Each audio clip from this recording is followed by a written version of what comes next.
الرحمن الرحیم۔ جیسا کہ آپ کو معلوم ہوگا، مرخہ 13 نومبر کو دہشت گردی کا ایک واقعہ پیش آیا جس میں افغان سرزمین سے داخل ہو کر ایک دہشت گرد نے ایک ایف سی اہلکار کو شہید اور 2 کو زخمی کر دیا۔ اس کے بعد باب دوستی کو احتجاجاً بند کر دیا گیا۔ پچھلے ایک ہفتے میں باب دوستی پر آمد و رفت بحال کرنے کے لیے سول ملٹری لیزان کمیٹی کی ملاقاتیں ہوئیں۔ اس کے علاوہ افغان اور پاکستانی حکام کے مابین بات چیت کا سلسلہ جاری رہا۔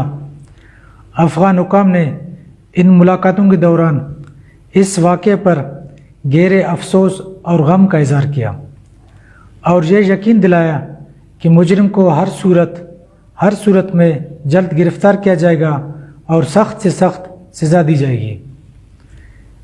ان ملاقاتوں میں اس بات کا احاطہ کیا گیا کہ کسی بھی انتشار پسند قوت کو دونوں ملکوں کے درمیان بھائی چارے کی فضا کو خراب کرنے نہیں دیا جائے گا۔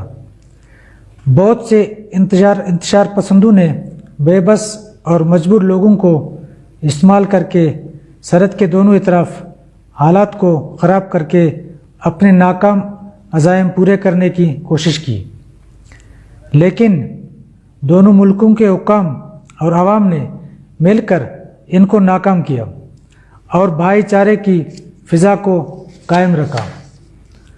اس ضمن میں آپ کو بتاتا چلوں کہ آج بھی افغان حکام کے ساتھ ملاقات ہوئی جس میں متفقہ طور پر کچھ مشروط فیصلے کیے گئے۔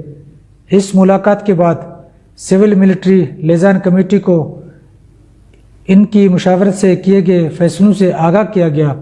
ملاقات میں فیصلہ کیا گیا کہ باب دوستی اور تصدق گیٹ کو بروز سوموار سے تمام قسم کی نقل و حرکت کے لیے کھول دیا جائے گا۔